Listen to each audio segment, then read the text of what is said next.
नमस्ते, मेरा नाम प्रतीक्षा है और आप देख रहे हैं ललन टॉप। मई के महीने में पीएम नरेंद्र मोदी ने आत्मनिर्भर भारत की बात की। फिर लद्दाख में सीमा पर चीन से तनाव हो गया। 15 जून को हिंसक झड़प में भारत के 20 जवान शहीद हो गए। चीनी सेना को भी नुकसान होने की खबरें हैं। जब से सीमा पर तनाव की खबरें सामने आई हैं, तब से चीन के सामान के बहिष्कार की बात हो रही है। चीनी प्रोडक्ट नहीं खरीदने की अपील की जा रही है। चीनी कंपनियों के ही बनाए स्मार्टफोन और ऐप से चीनी सामान के बहिष्कार की बात हो रही है। इस खबर में हम इस बात पर चर्चा करेंगे कि ऐसे समय में जब बॉयकॉट चाइनीज प्रोडक्ट्स के ट्रेंड्स चल रहे हैं, मोबाइल फोन से कैंपेन लॉन्च किए जा रहे हैं, भारतीय बाजार में चीन के स्मार्टफोन की हिस्सेदारी कितनी है। मेक इन इंडिया के तहत बनने वाले कल पुर्जे कहां से आते हैं, एप्पल जैसे ब्रांड के फोन की मैन्युफैक्चरिंग कहां होती है, स्मार्टफोन मार्केट में भारतीय कंपनियां कहां खड़ी हैं, क्या कहते हैं आंकड़े। रिसर्च फर्म काउंटर पॉइंट की रिपोर्ट के मुताबिक 2020 की पहली तिमाही यानी जनवरी से मार्च के बीच भारतीय स्मार्टफोन मार्केट में चीनी कंपनियों की हिस्सेदारी 70% से भी ज्यादा है। कहने का मतलब है कि 100 में से 70 लोगों के पास चीन के स्मार्टफोन हैं। देश में टॉप 5 स्मार्टफोन ब्रांड में से 4 चीन के हैं। सबसे ज़्यादा 30% मार्केट शेयर शाओमी का है। दूसरे नंबर पर 17% मार्केट शेयर के साथ वीवो है। टॉप 5 में सिर्फ सैमसंग है, जो कि दक्षिण कोरियाई कंपनी है।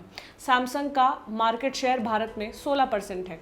भारत का स्मार्टफोन मार्केट करीब 2 लाख करोड़ रुपए का है। इसमें से ज़्यादातर शेयर चीनी कंपनियों का है। साल 2019 में भारत ने अमेरिका को पीछे छोड़कर दुनिया में दूसरे सबसे बड़े स्मार्टफोन बाजार का दर्जा हासिल किया था। काउंटर पॉइंट रिसर्च के मुताबिक भारत के बाजार 15.8 करोड़ स्मार्टफोन में से करीब 72% या 11.4 करोड़ स्मार्टफोन चीन के बने हैं। साल 2019 में शाओमी ने भारत में सबसे ज्यादा 4.36 करोड़ स्मार्टफोन बेचे, जो कि किसी मोबाइल ब्रांड का एक साल में सबसे ज्यादा बिक्री का रिकॉर्ड है। पिछले साल शाओमी की बिक्री 9.2% और बाजार में हिस्सेदारी 28.6% बढ़ी है। ये आंकड़े दिखाते हैं कि भारतीय स्मार्टफोन बाजार में चीनी कंपनियों की हिस्सेदारी कितनी है। साल 2014 में चीनी स्मार्टफोन निर्माता कंपनियों ने भारत के बाजार में दस्तक दी थी। कीमत कम होने और ज्यादा फीचर की वजह से लोगों ने इन स्मार्टफोन्स को हाथों हाथ लिया। फिर माइक्रोमैक्स, लावा, इंटेक्स, कार्बन जैसी भारतीय स्मार्टफोन कंपनियों का बाजार खत्म होता चला गया। इनमें से कई कंपनियां बंद होने की कगार पर चली गई। 2014 से पहले माइक्रोमैक्स का भारतीय बाजार में बेहतर मार्केट शेयर था, लेकिन चीन की कंपनियों के आते ही मार्केट खत्म हो गया। दूसरी वजह लगातार टेक्नोलॉजी का इंप्रूव होना भी था। अब भी माइक्रोमैक्स स्मार्टफोन बेच रही है, लेकिन ना के बराबर उसकी हिस्सेदारी है। साल 2015 में मेक इन इंडिया कार्यक्रम शुरू हुआ। मकसद था देश में ही प्रोडक्ट की मैन्युफैक्चरिंग। चीन की स्मार्टफोन कंपनियों ने अपने प्लांट इंडिया में लगाए, लेकिन मैन्युफैक्चरिंग की जगह असेंबल पर जोर दिया। मतलब भारत में फोन बनाने की बजाय उसे अलग अलग पार्ट को अन्य देशों से मंगाकर इंडिया में केवल जमा करना, यानी असेंबल करके फोन तैयार करना। वित्त वर्ष 2019-20 में भारत ने 41.5 मिलियन यानी 4.15 करोड़ फोन निर्यात किए।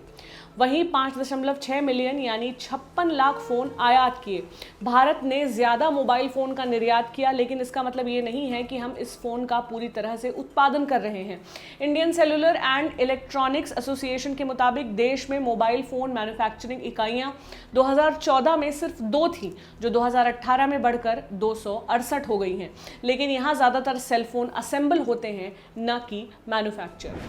साल 2017 में सरकार ने एक विनिर्माण कार्यक्रम शुरू किया था। इसके तहत मोबाइल पार्ट्स के लोकल सोर्सिंग को प्रोत्साहित किया जाता है। इसके तहत चार्जर, माइक्रोफोन, फोन कैमरा आदि उत्पादों का आयात करने पर कस्टम ड्यूटी देनी होगी, लेकिन इनके निर्माण के लिए जरूरी पार्ट्स मंगाने पर कस्टम ड्यूटी नहीं देनी होगी। इससे क्या हुआ कि भारत में मोबाइल फोन के पार्ट्स मंगाकर असेंबल करना सस्ता हो गया।